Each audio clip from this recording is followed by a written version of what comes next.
Allora, ecco che ho imbastito il Busk. Questa volta ho velocizzato il lavoro, cioè non ho imbastito per bene come tutte le altre volte che ho fatto il corsetto, imbastendo, perché adesso utilizzo il nuovo piedino e lo sfrutto fino in fondo. Qui ho già fatto, con l'imbastitura, non fatta benissimo, e la cucitura è venuta meravigliosamente. Ho passato circa 5 volte avanti e indietro, ogni vasca è una volta. Adesso ho imbastito quest'altro lato, questo con i chiodini, e come vedete ho imbastito benissimo nella parte sopra, no? Per ricalcarla, anche qui l'avevo fatto, però a maggior ragione adesso che devono coincidere le due metà benissimo, in modo quando lo metto poi dentro i chiodini, insomma, le due metà coincidono bene. Poi ho cucito grossolanamente fino a qui e poi da qui ho cucito bene per fare coincidere. Allora, sopra e sotto ho cucito bene, ma di più sopra, il sotto mi sono un pochettino, sì, l'ho fatto bene, ma non benissimo come il sopra. Ho cercato di far coincidere comunque le parti. Ora ce ne andiamo alla macchina da cucire, alla nostra macchina a manovella e proviamo a cucire qui. Eccoci qua. Proviamo a fare la cucitura. Intanto mi tolgo questo. Non si fa.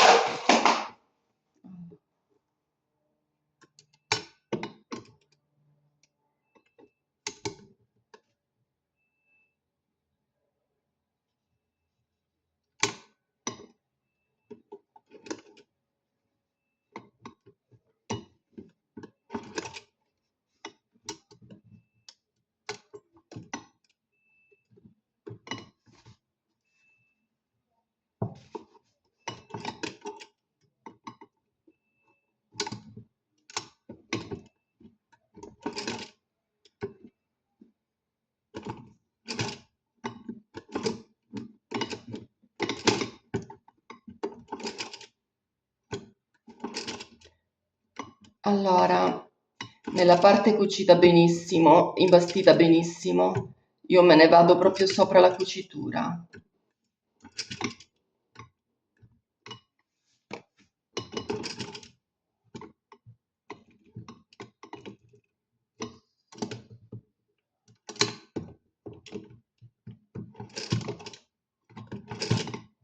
E adesso lascio fare alla macchina,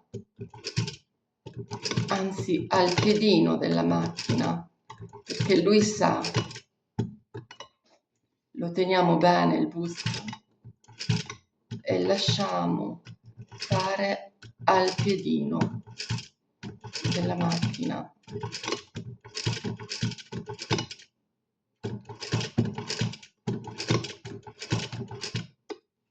È meraviglioso questo piedino.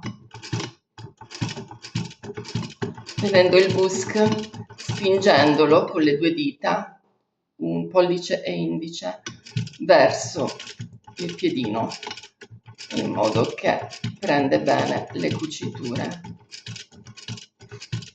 L'imbastitura a questo punto, in questo caso, serve soltanto per tenere in posizione il tessuto e ne basta una abbastanza grossolana.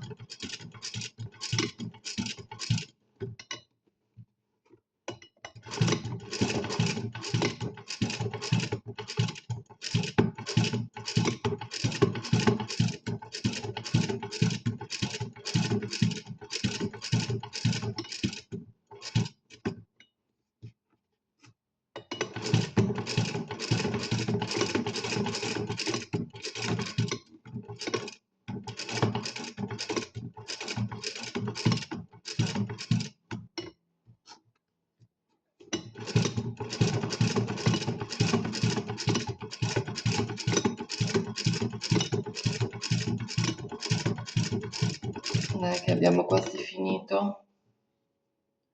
Poi andiamo a vedere come è venuto.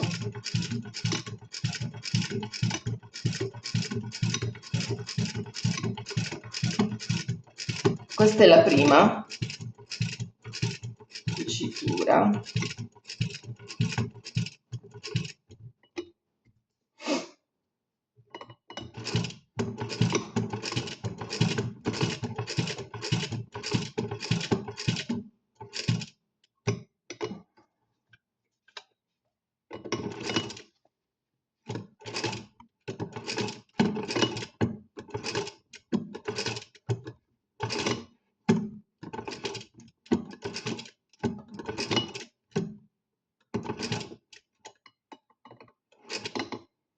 Ok.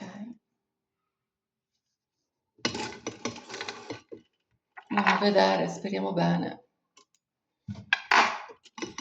Adesso ho tagliato perché la prima cucitura tolgo l'imbastitura, quindi taglio il filo e poi vi faccio altre 4 vasche, 4 cuciture senza tagliare il filo. Eccoci qua.